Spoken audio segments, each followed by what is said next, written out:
3 वर्षापूर्वी भारतीय जनता पक्षामध्ये प्रवेश केला. 3 वर्षापासून आज तगायत नगरसेवक 2 दिले.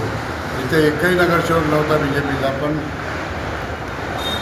2 नगरसेवक दिल्यानंतर इथली जी वस्तुस्थिती होती ती मी पलटी करून टाकली, चांगली बांधणी करायला सुरुवात केली.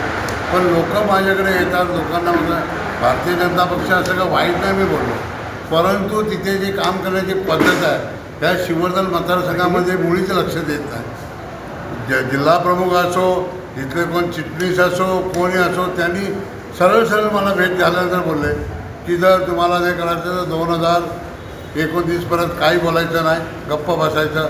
पण आमच्या लक्षात आलं की इथे जे आमदार खासदार जे आमच्या कामांकडे लक्ष देत नाही, विकास कामासाठी लोकांची गाऱ्हाणी येतात, त्यांना कुठल्या प्रकारे आम्ही त्यांना उत्तर द्यायचं, ह्याच्यामुळे मी हा निर्णय घेतला. संपूर्ण गावाचे, संपूर्ण मोहल्ल्यांची, संपूर्ण आदिवासीवाड्यांचा सगळी सल्ला घेतला. आपण करायचं काय? लोक म्हणतात जर विकास नाही तर मग ह्या पक्षाला पुजायचं काही, त्यापेक्षा तुम्ही दुसऱ्या पक्षात चला. तर मी मला इकडे तिकडे न जाता स्वग्रही जाऊया आणि आपला शिवसेना पत्करूया, आणि म्हणून मी आज प्रवेश केला.